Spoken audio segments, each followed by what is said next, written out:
did turn the air on, so hopefully we get some air coming in. So the purpose of today's meeting is to go over, good afternoon, first of all. Good afternoon, everybody. Welcome. Welcome. Today's meeting is to go over the information about the rate increase, and I know everybody may have gotten letters. They may be going out in the mail to some of you. They're coming. It'll be a letter that looks like this. Of course, it'll be on our letterhead, about that size. It's pretty short, simple. They're generic, meaning they're not addressed directly to each of you individually. We do not have a bunch of different contracts here that really require individual letters to be sent out, to be specific to you, right? So I just wanted to go through the process and make sure that everybody's aware, that we have met about it. Our board of directors, your board of directors have met about it, have approved it, and so I just wanted to give a form in case there's any questions, and hopefully I'll have answers for you, and if I don't, Miss Mandy's going to take some notes, and we'll record those questions and get an answer back to you as soon as we can. All right? So first and foremost, we met on the 19th of January with the board of directors. Your board of directors here from Florida Presbyterian Homes, right?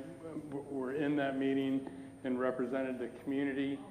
And the budget for the 24-25 season was approved, right?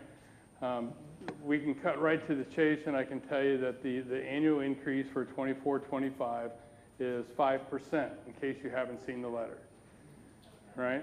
So I know that the increase last year, I believe, unless I'm misinformed, was 12%, right? So it's 5%. They went through, again, through the budget, through your financials from last year, and this is what they came up with, right? And that was all contingent, right, on things that we make assumptions. Anybody, I'm sure we have some accountants out there, right? Some bookkeepers, right? We make some assumptions on different things based on census, right? And X amount of revenue coming in based on that census, right? Census is, us, right? We're the census, right? How many people are in our communities at different levels of care, different payer sources, if it's the health center or the ALF or an independent resident, right? Hello. Last person in's got to bring snacks for everybody, right? Or sing a song. So, but so that's where we're at.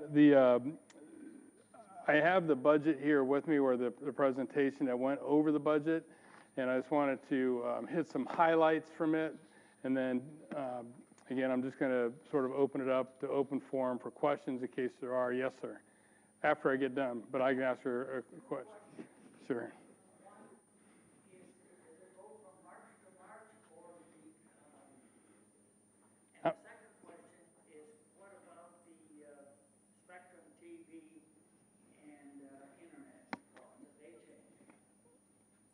Sort of budget related. The first question is yes, it goes from April to March.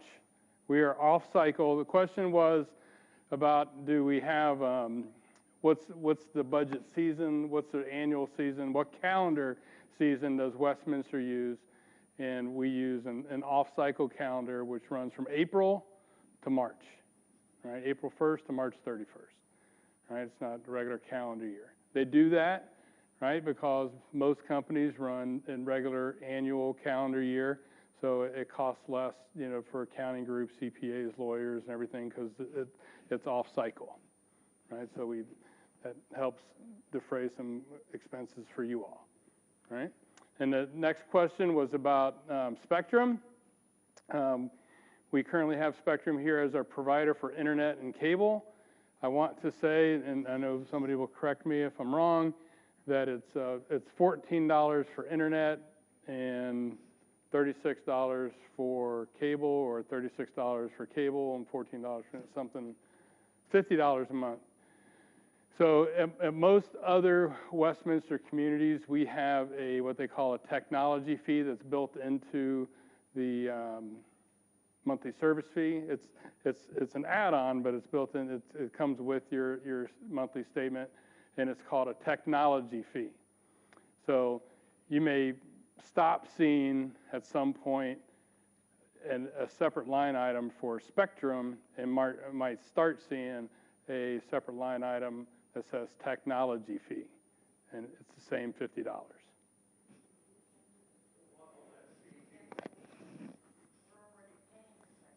This again, most of our communities, there's other communities within the Westminster family that also use Spectrum, and it's a combination. The fee is broken down, $14 for internet, $36 for cable, whatever. It's $36 for internet, $14 for cable, whichever one goes.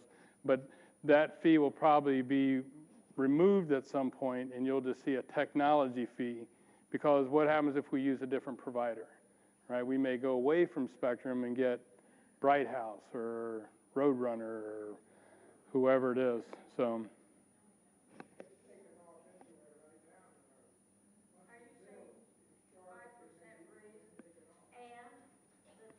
Wherever the fee hits, I don't. As we sit here today, I don't have a breakdown of how your monthly service fee comes to you. The 5%, it's not a 5% on top of it's not a 5% on top of the technology fee or the Spectrum fee. That's separate. That was a sidebar question, and I should have held questions to the very end, but I went with it. So I got off script right from the beginning.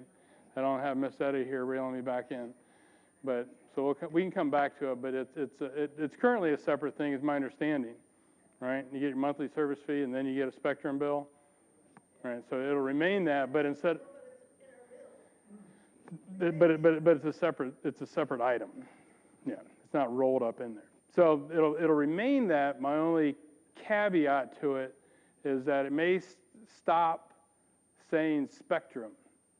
It may just say technology fee and have a dollar amount after, or whatever the charge is.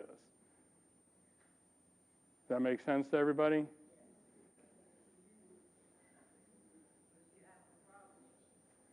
Well, if we have a problem, we're still calling Spectrum for right now. Right. I mean, there's some things we can help you with. I think we have one of our folks that, wasn't working, and it was the TV. So we can't do much, to help if the TV blew up. But, but it's a Spectrum service. Spectrum services it. Okay. So on a big picture, I think again, want to get back to some of the key takeaways from the budget process. And I think it's something that's important in case we haven't communicated it to you in the past, that our assets here in Lakeland, Florida Presbyterian Homes, Westminster, our assets outweigh our liabilities, right? Which is good, right?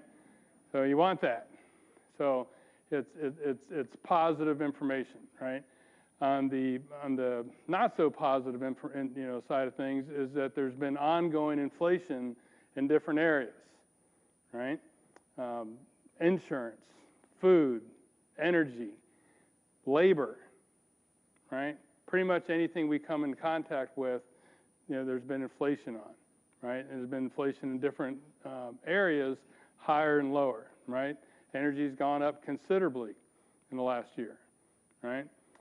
What we're trying to do, as being part of Westminster, is help spread some of those costs out, right, and be in larger group purchasing groups, so we can, again, help spread that cost, bring the cost down overall, right? And again, this is why, the 5% increase. I mentioned that some of the stuff is census-driven. I want to get to that real quick. I don't have today's census except for in the health center, which I can tell you we're at 52 today in the health center. And we should give hello, welcome. What's your name? I'm teasing with you. Come on in.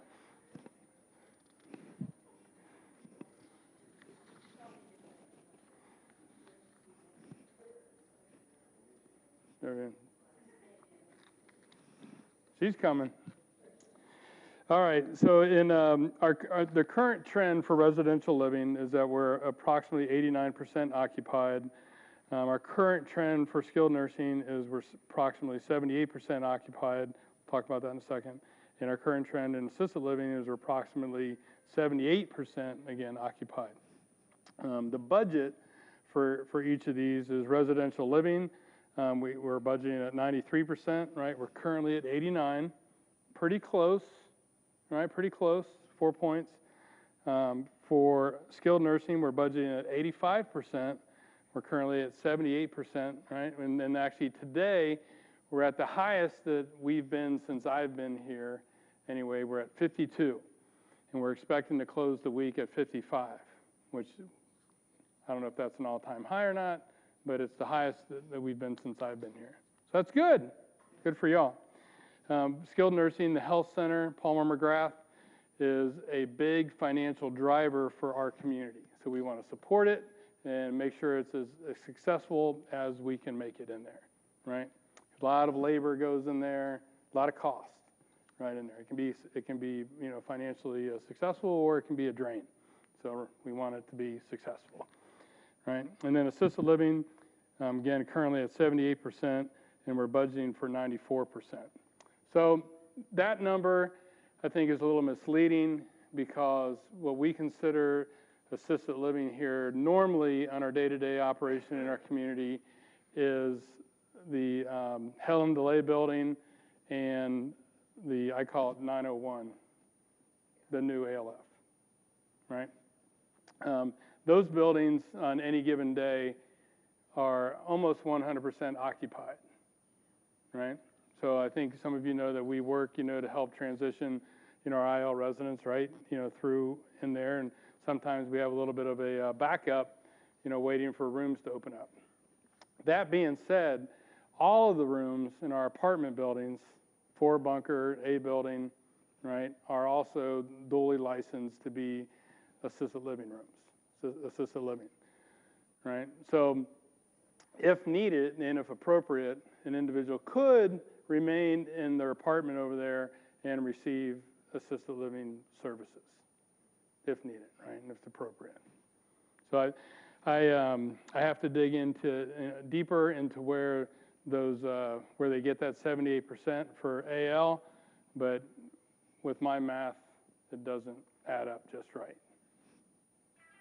Right? Anybody got any questions? Yes, ma'am. Is that a change because 4-bunker and A building never used to be considered assisted living? So the question was, is that a change because 4-bunker and A building were never in the past considered assisted living? Rick, I think I heard you. It has been licensed that way. We never use it that way. We haven't used it that way, but it's always been licensed that way for the past 20 plus years. So to answer the question again, that the 4-bunker building and the A building have always had a dual license. So that that's sort of similar to our health center building, right, in Palmer McGrath. All of the beds, right, that are in Palmer McGrath are dually licensed. They're dual licensed for Medicare and Medicaid, meaning we can have short-term skilled residents in them, or we can have long-term care residents in any of the beds, right? That's very common. It's very common. Some communities choose to de-license beds because they want to have specific beds set aside for skilled residents only. And then once you graduate from skilled nursing, you go to a long-term care bed. But some communities have them dual licensed. Yes, ma'am. We are in the question and answer portion of the program. Well, this is sort of uniform. Yes. I believe Nora Wright is also licensed for assisted living. Our little place.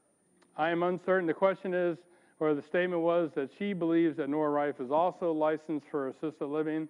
I'm uncertain of that, to be certain. It may be, but that's something we could find out. I can tell you that when we look at the license, I want to it says something like 146 beds. So it's quite a few beds for assisted living, but you know, it's a little bit new. Yes, sir.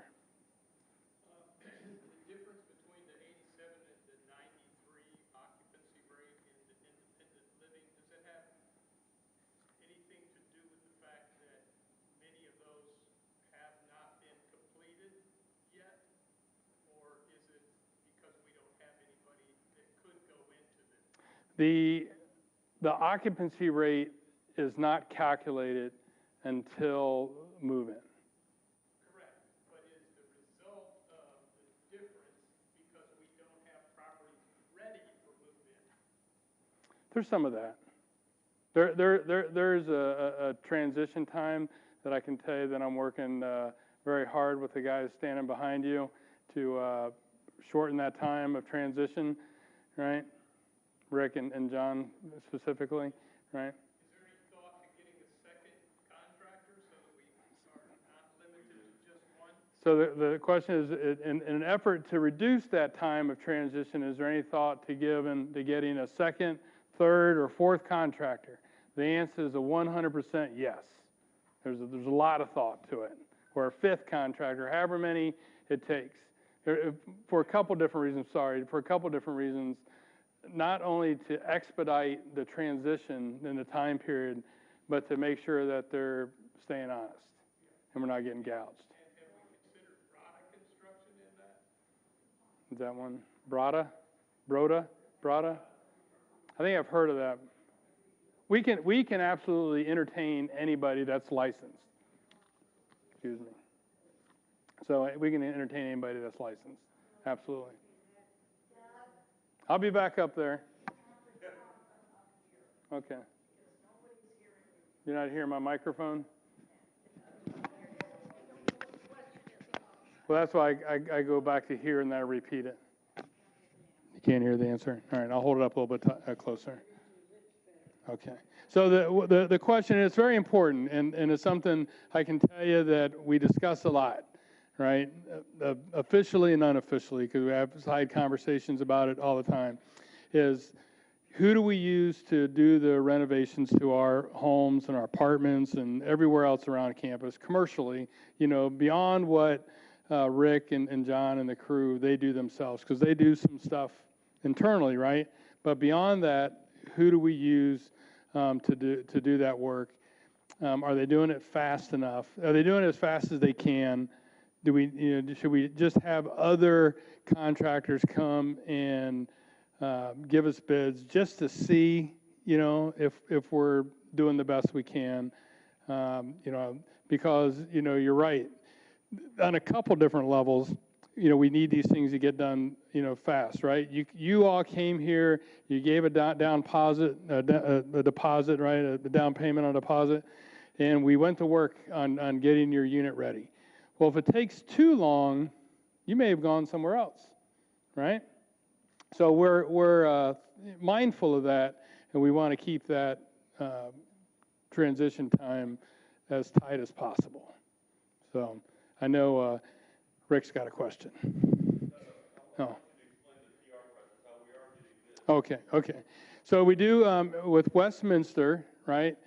We have a new process. It's called a PR process, and the PR stands for Project Request. So anytime we have a new resident or a new prospect that comes, and they select a home or a duplex, triplex, whatever it is, apartment, we have to submit a project request, you know, based on that entry fee and then how much the renovations are going to cost, right?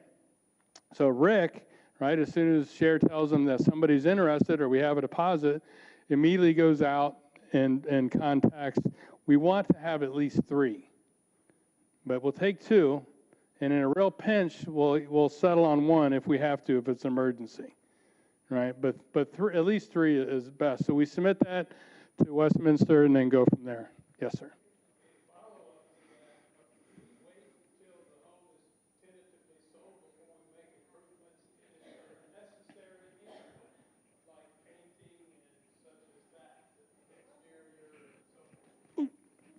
if I fall down here. So the question is, do we wait, right, until the home is sold to make improvements, or do we go ahead and start? So I can't speak 100% to the past. Rick could give some detail on that, but I can tell you as we move forward, the answer will be that we're going to be making some ongoing improvements to keep a standard, right? Because the standard can change over time, but there's a standard that we should all be living at in this community. And, whether that involves painting or landscape, refreshing or, a plumbing fixture, whatever it is, I don't know. I'm not saying that it's 100% this or that, but we're going to be, looking at it at different standards. But it'll be something that'll be kept up. So when we get to the point of selling a property, it won't be, hopefully, as much. Hopefully. Hopefully, yes. That's the idea, right? So it's I got to think that over time, Rick, right, you could say there's probably places that I know like 513 we're looking at, right, that the gal lived in there for 18 years, not a whole lot was done. There's probably something done, but it right now needs a total renovation, right, so. Yes, sir. Yes, sir, yes. Yeah, we're actively working, we're actively getting bids on it. Rick's actually submitted a PR so we can get going on it. So it's actually there's some remodeling that's going to be done to that one prior to it being sold. But there's some interest in it. Yes, sir. What is the status on the evidence we get about the proportion of our building that we can use for IRS production? If Mandy doesn't have any spares with her, we can get those from, I believe, the business office. I think the question was, what is the status on the letter for tax deductions? And I believe Linda has them in the business office, unless you just happen to have any on you.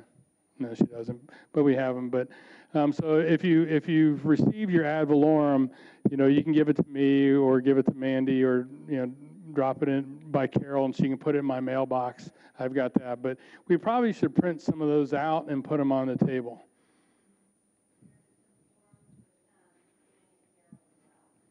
So maybe they already have some. Because this has been asked and we should get these forms out. And so again, let's check in with Carol after this, but we'll get some forms up there. Okay? Yes, sir.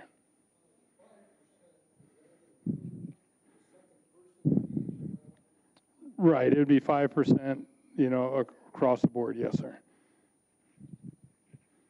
Do you have a question? Well, he was asking if the 5% included the second person fee. So if you're paying a second person fee, you'd pay 5% on the second person fee as well.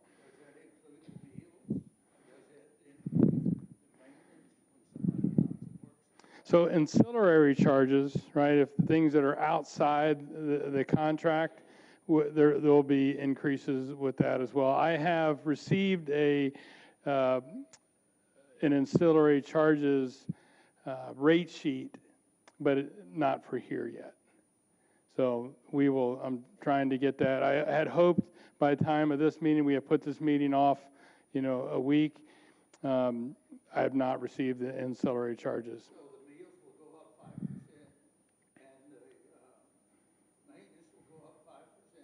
Well, whatever if you're paying maintenance to come down an hourly rate to do something, those rates, will go up. And I'll have, hopefully in the next day, a rate sheet that will specify what that is. I have the rate sheet from 2023, and let's just say, you're going to ask for maintenance to come down and hook up, a stereo system, and it's going to take 3 hours, where they're going to charge you $15 an hour or whatever's on the ancillary rate sheet for that.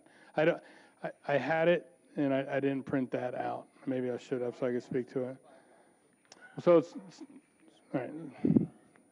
So whatever it is, right?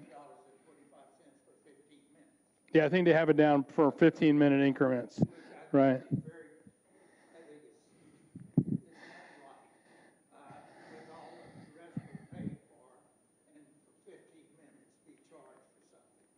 But besides that, what percentage of our monthly goes to the home office, as it were? I would have to figure that out. I mean, there's a management fee, pays my salary and some other people here, and That goes to Orlando. there's just a management fee. There's not a percentage. So the question was, what percentage of the monthly service fee that each of you pay goes to Orlando? So two things with that. One, we have a flat management fee. It's a percentage of our gross revenue. And the other part of that is that I think some of you understand that Westminster is a religious, faith-based organization. We have affordable housing, right? Communities that we operate. None of your monthly service fees are used in support of that. They're used in support of this community only. Okay, so I'm sorry, I had somebody ahead of you. They raised his hand back here. I'll come back to you. Yes, sir.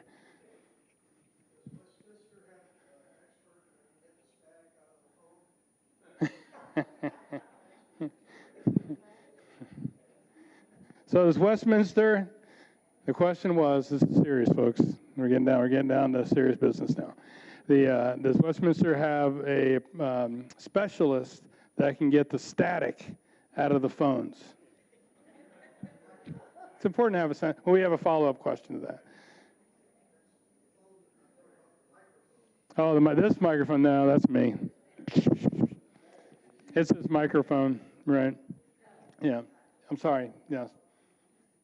I wondered if, with all of this wonderfulness that's going on, is our transportation going to improve to the point where we have at least one afternoon trip to a grocery store? And also, I wondered if it was going to improve our food in the dining room.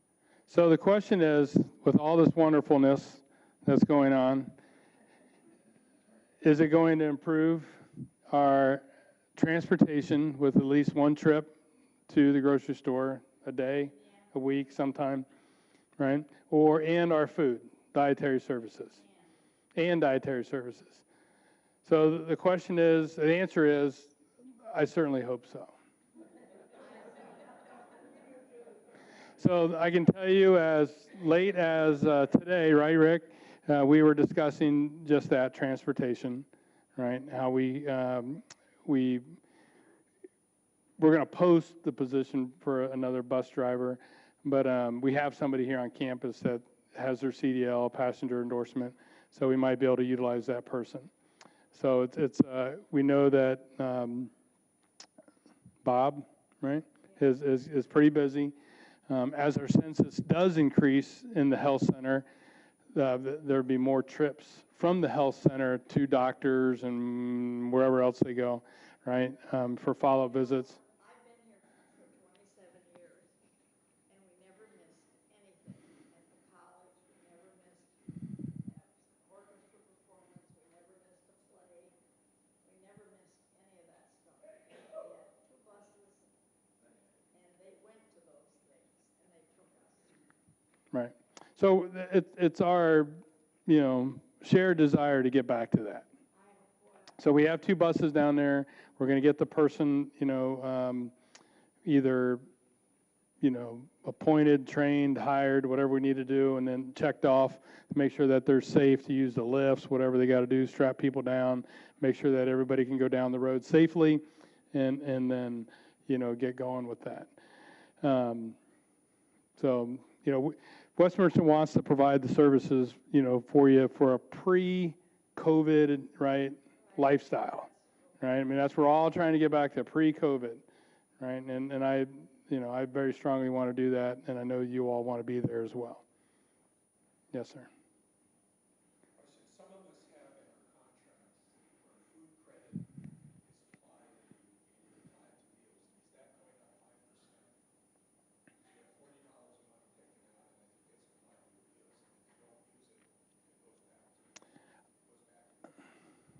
I would have to, decline to answer currently. If there's nuances to certain contracts, we're going to have to look at them and see, how this affects that. I was talking to somebody else that lives here seasonally, and they're nodding. I think I had a question over here. Yes, ma'am.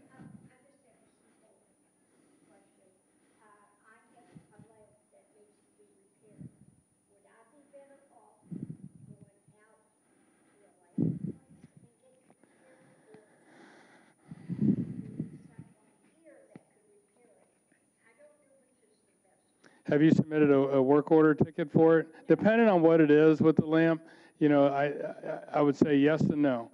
If it's something that guys can look at and they need to put a new plug on it or something, they can fix it in 5 minutes, and then let our guys do it. If it's some sort of electronic gizmo that requires some sort of technology to fix, then we'd probably be better off going outside. Let them, just talk to them about it first, and let Rick and John sort of either listen to you about it, put their eyes on it, and go, yeah, that's something that's inside of our scope. We know we could fix it. It'll be safe. That's the other thing is, if you have a frayed electric cord or whatever, you should unplug the device and not use it, right? We're not going to repair something so you can use it, but it's going to be an electrocution hazard. So, so we got to be careful. Safety first. Yes, ma'am. An update on the sixplex. I've heard all sorts of rumors. So the update on the sixplex is we're still in the assessment phase of the sixplex. We had, when I say we, Rick had a structural engineering company come out to check out the integrity of the roof, make sure that it was not only okay for future potential development, but okay for the activities that are going on in there currently, right? We don't want the thing to cave in on anybody. I'll be back there too. So, so that is what our first step is. I'll be back there to you. I see your hand up. I got a couple of you back there in the corner. The second part of that was, that's okay. The whole problem is you've got a quarter of your room that cannot hear the questions or the answers, and we're having some difficulty attending the meeting. So could you have a microphone so that we can hear what's happening? Okay. Well, it's a question, right, about what's going on with the sixplex. That's why I repeated the question. And if the speakers aren't working, you guys let me know. We can turn it up, or we can look at getting it repaired if it's not working right there. And this is why I try to move around the room a little bit. But it's coming through. All right. I can just speak louder. How about that? So again, the question is about the sixplex. What's going on with it? We're getting the roof was checked by a structural engineer. And folks, listen, if we get done with these meetings and you didn't hear something, you come see me one-on-one and I'll go right on back through it. And I'm here to serve you all, right? So I don't mind going back through it, and we're gonna have the minutes as well, right? So I don't want everybody here. Yeah, they'll be printed, absolutely, and they'll be sent out, absolutely. But the thing with the sixplex, we're checking the roof. The next step would be to find out how exactly much the building is termite infested. Right? So, we're getting a quote to have the termite, the tenning looked at to see, as we add all these things up, is it even, financially, possible or responsible, for us to try to remodel that and, use those as residential apartments. And then the next step beyond that is, we have activities going on in there, right? We've got painting, we've got woodcraft, and we've got sewing, and we've got the bells, and choir, I think, goes over there some, right? So, choir's out.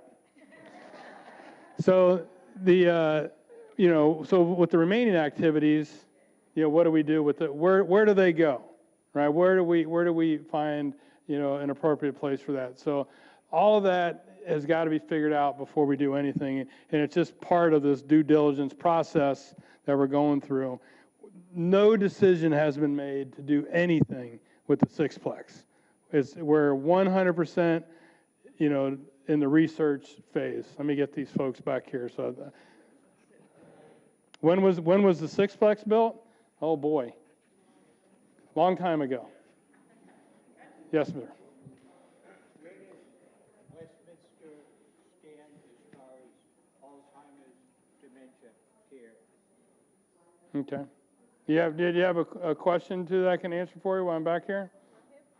No, we just cannot. Can't hear? Well, Anything, and it's too bad. we'll work on the speakers. I want you to be able to hear, but I don't want to yell. Right. Well, that's why I am repeating the questions. Right. So the question was, right, 2 questions. All right. Follow-up to that Okay. question. Where are there plans for future development in Alzheimer's? So the question is, we can do that. We can give the folks the thing. I just think it's sometimes easier for me to repeat the question, but either way. So the question is, 2 questions. Where does Westminster stand as far as Alzheimer's and memory care, dementia care go? And, what is the plans for future development, right? So Westminster, operates, other communities, exactly like this one here. I mean, maybe not the physical structure, but, in this continuing care model where we have independent, assisted, and, skilled nursing care, nursing home care. And some of the communities have more residents that have memory challenges, and there's a bigger memory population, and others have next to none. So, as far as, our community here, we have the capability to potentially transition a particular area of our ALF to a secured unit if we want it.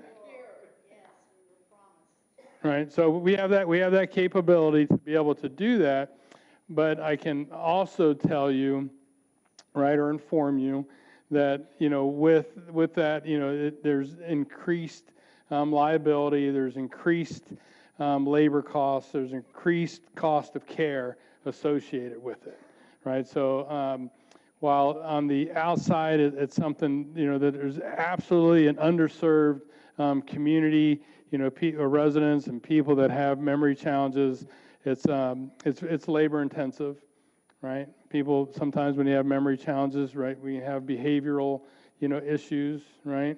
We can have, issues with our body and, become incontinent and things like that, right? So it can be very challenging to care for somebody with those issues. So we have to take all that into consideration. But here, as we stand today, right, our community is sort of poised, sort of pre-wired to some extent. In the ALF, we have an area that is mag-locked. In the health center, we have areas that are mag-locked as well. But we don't currently consider ourselves a locked community, even though we have places that have them. Does that make sense? And we don't have a support group for any of those people. Well, we have all our caregivers, and we have you all. I took care of my husband for 12 years with Alzheimer's. Right. And I was never not in a support group. Right. So, that's important to have a support group. I'll say this.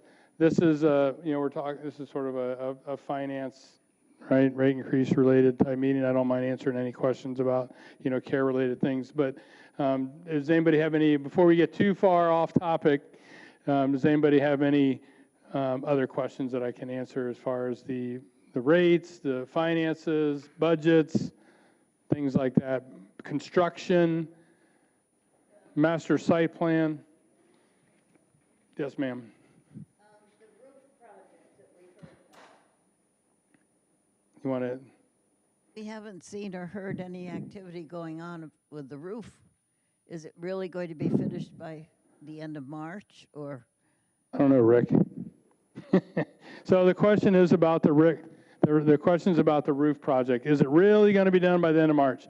So you guys know in the last couple weeks it's rained quite a bit, right?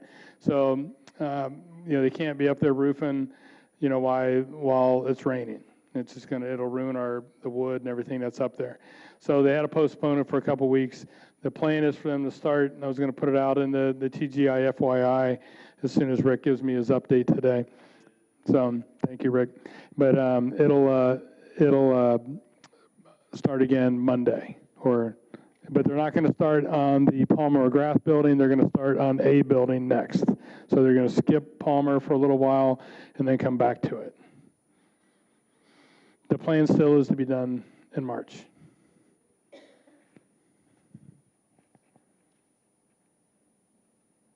Anybody else? Going once? Yes, sir.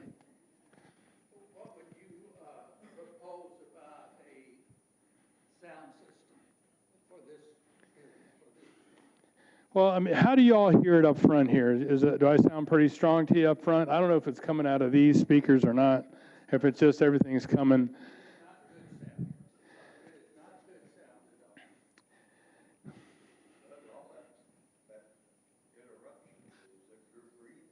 Right. Well, I think I was supposed to leave, but then they said I couldn't hold it. I know it's the lanyard a little bit, maybe right here. So, right. So it's something for us to, sort of assess and, right. I mean, I think this room's got pretty good acoustics. I've heard y'all singing here, and I've heard the organ and everything, and it sounds pretty good. But, maybe for this type of sound where, maybe, I don't know. We'll look at it, We just looked at the YouTube, so hopefully I'm broadcasting up there. I don't know. We'll see. Yes, ma'am.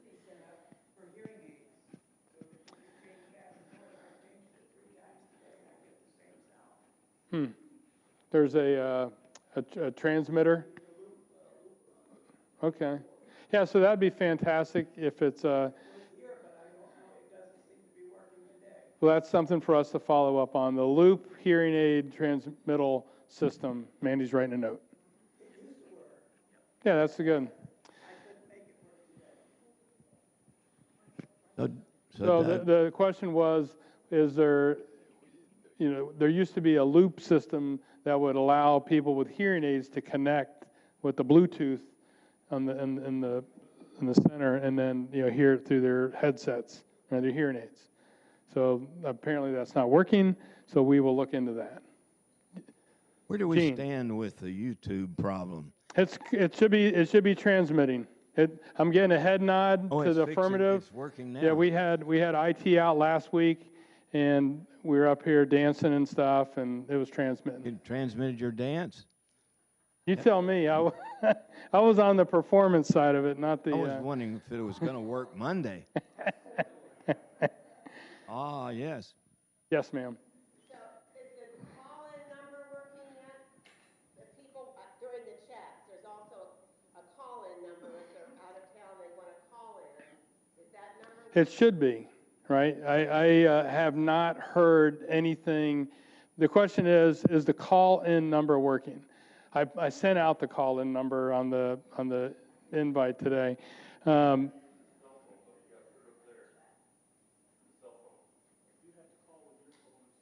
Oh, I thought it was call-in like they. So this is I didn't call in, so it's not working. So it's a process, folks, right? So next month when we do the chat, I'll make sure I call in. I didn't know I needed to do it. We're living. You live and you learn, right?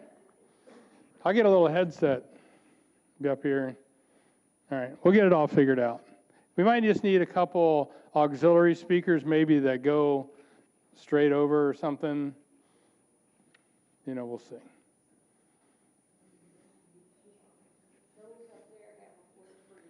I thought, isn't that where the organ music comes from? Oh, so maybe we can pipe into those. All right, okay. Anything else? Going once, going twice. Yes, Miss Jane. Laundry. We had somebody using the laundry. One of our children of one of our residents came in there like, those laundry machines are the best. And I was like, oh, you're killing me. I said, we have all sorts of discussions about these laundry machines. Where else in the country can you go and wash 40 pounds of laundry for a quarter? They are tacky. I'm not talking about how they look. I'm just saying the cost. We do need to work on them. I acknowledge that. Yes, it's on the list. And the gazebo is on the list. There's my gazebo guy out there. All right. Yes, ma'am. My neighbor tells me in the files we're going to find where they did a study of the acoustics here. And it's impossible to control them because of the ceiling. Unless you spend a lot of money. Well, the statement was that in the file somewhere there was an assessment done about the acoustics here in the chapel, and we can't do anything about it. So we'll find out. I don't know if do these things work? No. So we'll look at it, right? Maybe it's just as easy as putting a couple of those tower speakers back here that don't reflect as much. No. We don't know unless we try. And the loop thing, that makes perfect sense to me. Everybody could just have headsets like you're on the airplane. I could talk very softly. No. All right. Anybody else have any other questions? Did I answer the dining question? I didn't answer dining. Dining's on the list too, right? That's obviously something Dean was up at a meeting yesterday in Orlando, and we have stuff coming for dining. You mentioned a while back if anybody had comments or something, they could drop them off in your mailbox. Where's your mailbox? You bring it to Carol, and Carol has my mailbox up there. If you see anybody on campus, you want to slip them a note. The question is, if anybody has comments for me, and I said you could drop it off at the mailbox. You could drop it off at Miss Carol, and I have a mailbox up there. You can give it to Mandy. You can give it to anybody on campus. Slide it underneath my door at the Sixplex currently. I'm going to be in unit number 3 in the HD offices. You could go in there. I can also tell you that our resident council, right, is also going to be more active, or I think they've been active, but we're working on the comment boxes, right? They're going to take your comments from the comment boxes and process them, and then at our monthly chat, ones that are pertinent or whatever, we'll address as a group and make sure that you all hear what other, residents are commenting about as well. Yes, ma'am. We have had a process of nominating employees for being the employee of the month or the quarter. And it hasn't been done so long that the same person is there for 3 years now. Yes, Chris is quite the journeyman as employee of the quarter. He's been up there, Mr. Kristen, right? He's been up there for a while. So thank you for reminding me. That's something. I did get an email, paying compliments to one of our housekeeping staff, Mr. Carl. I've only been here for a few short months, but in that time, Carl has always been exceptionally nice. He has to have more shoes than my wife, because he has a pair of shoes that match every outfit. I try to remain, fashion forward, but I've got nothing on him. But very nice guy, and so we want to start that program. I need to check in with some folks that were here, in the past and how they went about it. But we need to get that going. And I think we should have, resident participation in it as well. And Residents really need to be the ones to recommend it, sure, because they're serving us. yeah, absolutely. So residents need to, maybe that's something we could have put in the comment box is, and we could start that now for, maybe our February meeting, that, as you make your travels around the campus, if you have somebody in mind that might be a good employee of the quarter, put that person's name, employee of the quarter, put it in the box. And maybe we might end up having, 2 employees of the quarter. We'll see what sort of momentum it gets. I can tell you that, we have we were just talking about that this week, about employee, appreciation, employee engagement. We do have a budget for that. And we've already been told that we are behind on spending our money. So we need to get going. So thank you. But we have a couple new people started. We have a new housekeeper that started, Miss Jerry, right? Well, she just started. I don't even know if she's made it to the floor yet, but she just started. I'm just letting you know. Miss Jerry. You know more now than you did 10 seconds ago. Miss Jerry, new housekeeper. But she works primarily up in the Palmer McGrath area up there by Miss Ann, right? And then we have somebody new in dietary. You know her name? Matilda? No, Matilda, I think, came back. Matilda came back to us. This person's name is, I'll have to remember next meeting. We've got a new nurse coming, and I can tell you in February, all of our therapy staff will be our own staff. Right, so we're getting the TMC. I mean, they've been great and all that. Kim will remain as the therapy director. Anybody that knows Miss Kim? Lisa's going to stay on, right? We are trying to increase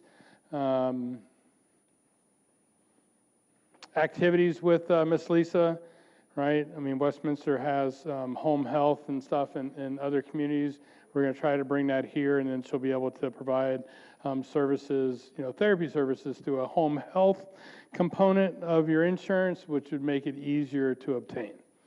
So, but through that. So we are going to be, moving some offices. I thought we were going to round up, but we're going to be moving some offices, and part of that office move will probably be moving some therapy equipment up to the MacArthur Center, which will give Lisa another area to work out there, as long as we don't, we got to talk to Miss Allison, right? So we got to appease everybody. Yes, ma'am. What is being done to improve the food in the dining room? A lot. So I think you all know that we've got a new chef, a new cook, lead cook, Mr. Eric, right?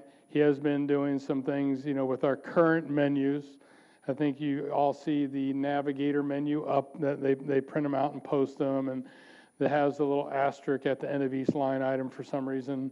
We're not really sure what the asterisks mean, but we're not sure what, yeah. I had one of Jim Pulaski asked me, he goes, what's the asterisk at the end of every food item? I was like, I don't know.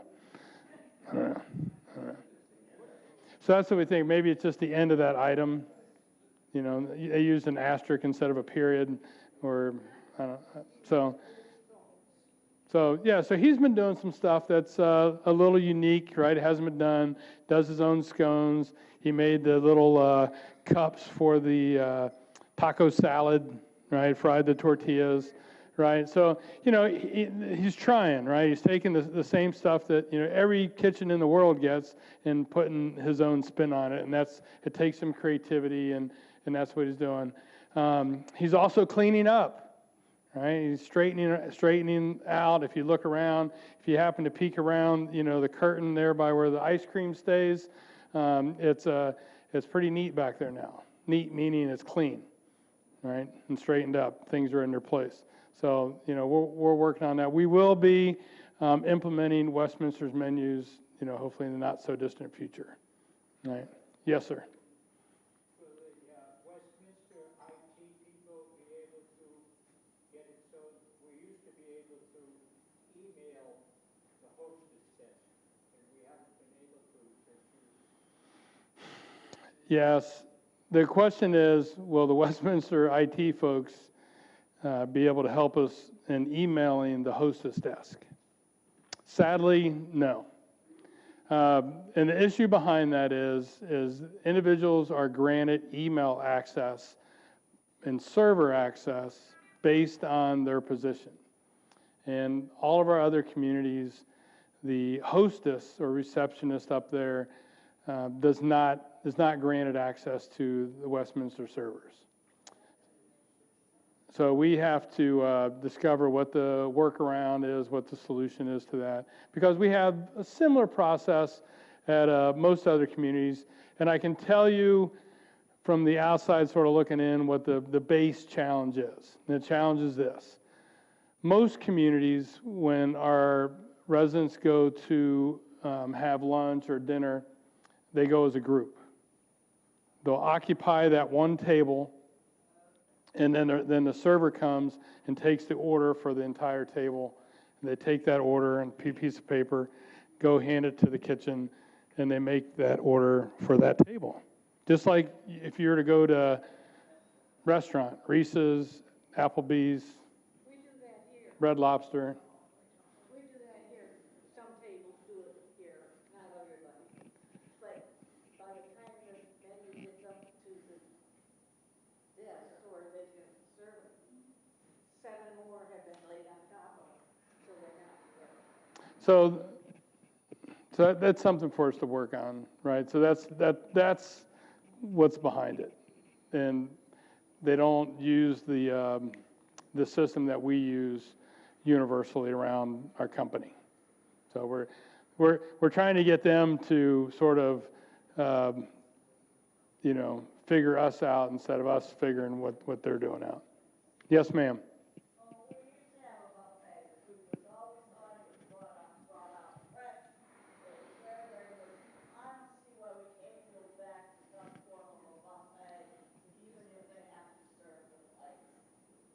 Some communities have a twist on the buffet where you're saying where, you can go through, pick your stuff out, they put it on the plate. It's, that's a Department of Health, it's a food safety issue. The question was, why don't we have buffets? We love the buffets. The food was always hot when the buffets were here, right? Food was always great when the buffets were here. But that's it. It's a food safety issue. COVID, right? People sneezed on the food, right? It's cheaper to do what we're doing now than what we did. Yeah, we knew it was coming for years. I don't know if it's any cheaper, but it's there's a lot of people, at all different hours that work in the, kitchen in the dietary department. So I don't know if it's necessarily cheaper, but it's, regardless of how the food gets to you, it should be hot and palatable and all that, right? So, yes, ma'am.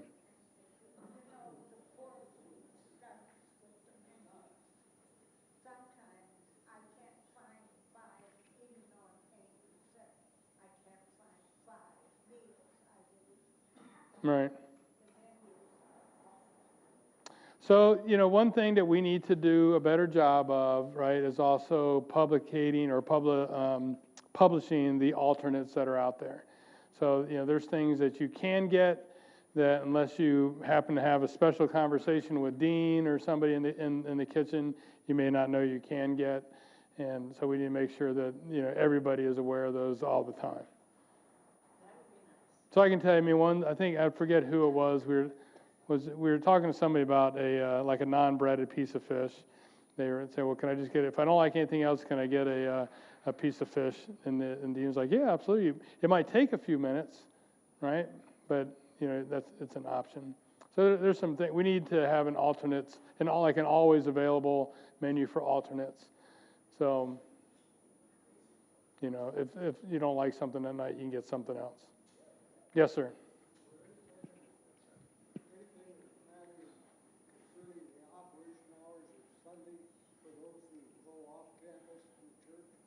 Operation hours as far as, When we come back from church, often the meals have been finished.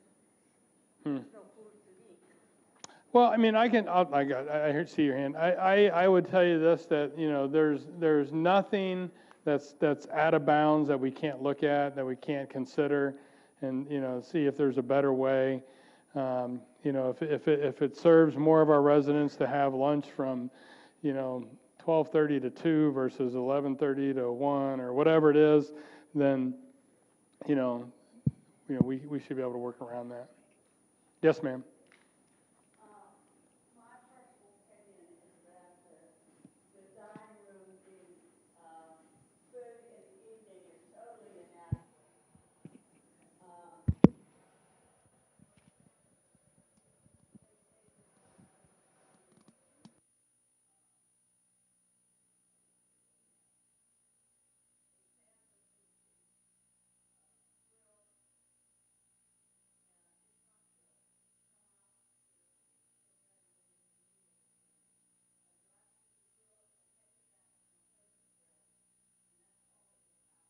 Mm-hmm. And this is inexcusable. I don't think there's any supervision in the evening. I think there needs to be a person there in charge and supervising the things that they think.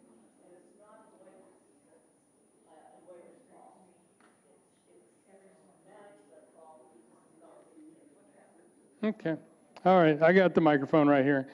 So the question or the statement, it was that you know, there's some things that need to be, you know, monitored in the kitchen at night, right? Sometimes we have food that the menu might say that it's supposed to be grilled or toasted, and we get to the dining room and it's not grilled or toasted. So you're right. Dean and Eric and, you know, whoever else the supervisor is in there needs to be monitoring that stuff every day, and it needs to be appropriate. So I don't shy away from the understanding that there's a large amount of opportunity in the dietary department, right? It's a big focus. You guys can look at me and tell that I like to eat, right? I know that I've taken meals and had meals with a number of you all, whether breakfast, lunch, or dinner, right? I'm going to continue to do so, right? And I'm going to continue to, you know, advocate on your side, you know, about that. So, you know, we'll continue to work on it. All right. Anybody got anything else? Yes, ma'am. Last question, and make it a doozy. It's a very important question. All right. You have one person that cuts the cake, because I got a piece that made it the first 2 bites today. That's not an important question at all. So, I mean, it is actually important because Lord knows I love cake. So the question was, do we have an assigned person who's gone through a strenuous, rigorous training program to know and learn the art of cutting cake properly? Mm-hmm. I can tell you this, the meal I frequent most often is breakfast, and all kidding aside, this is the same person that is making dessert every morning. So, and normally they start prepping at breakfast for, you know, the later meals, but that's when it normally happens. So if you got the short stick on the piece of cake, I apologize, but I can tell you there's plenty of cake in there, so you can get another piece. All right. Well, folks, thank you very much. Again, if you have any questions, if I've missed anything, email me. You guys know I publish my email, my cell phone number. Don't be shy. Thank you.